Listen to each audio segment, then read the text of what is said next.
If you're relying on your trailer's EZ-Lube fittings to keep your bearings safe this summer, you might be headed for a disaster. There's a right way and a wrong way to prep for a tow, and today we're going old school. From hidden brake controller warnings to the one tire pressure rule you shouldn't break. Here are 10 things you must check before you put your rig in drive.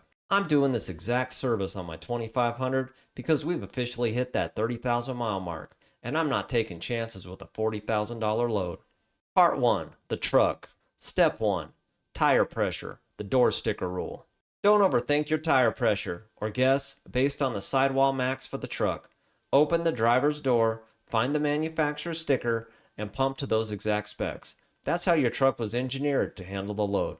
For trailers though, always check the ST Tire Max PSI on the sidewall. Summer heat is the #1 enemy of trailer tires. Step number 2.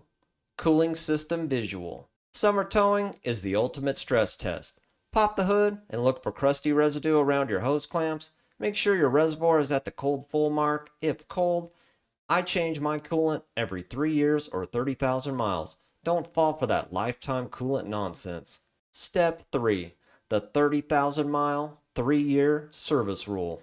If it's been 3 years or 30,000 miles, do a full transmission fluid service.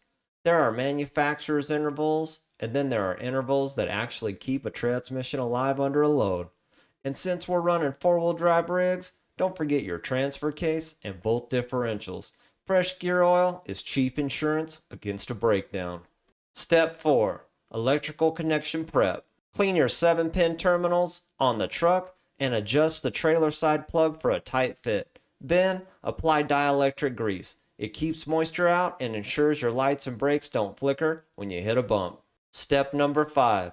The brake controller tell. If you're cranking the gain higher than usual to stop, it usually means 2 things: a leaking seal, putting grease on the shoes, or the brakes are out of adjustment.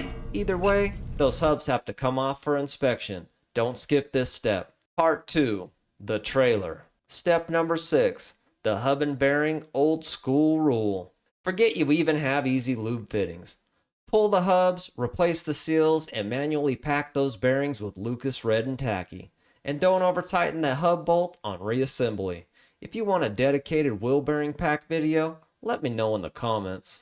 Step number 7. The brake adjustment and tow test protocol. Don't just adjust the star wheel and hit the road. After a brake adjustment, take a 10-mile highway test tow. Pull over and check the hub temps. If one is scorching hot, back it off. Check your axle manufacturer site for safe operating temps. Step number 8. The breakaway battery test. Hook the trailer up, but don't plug in the 7-way. Pull the breakaway pin and try to pull forward slowly. If the trailer moves, that battery is dead or the brakes aren't engaging.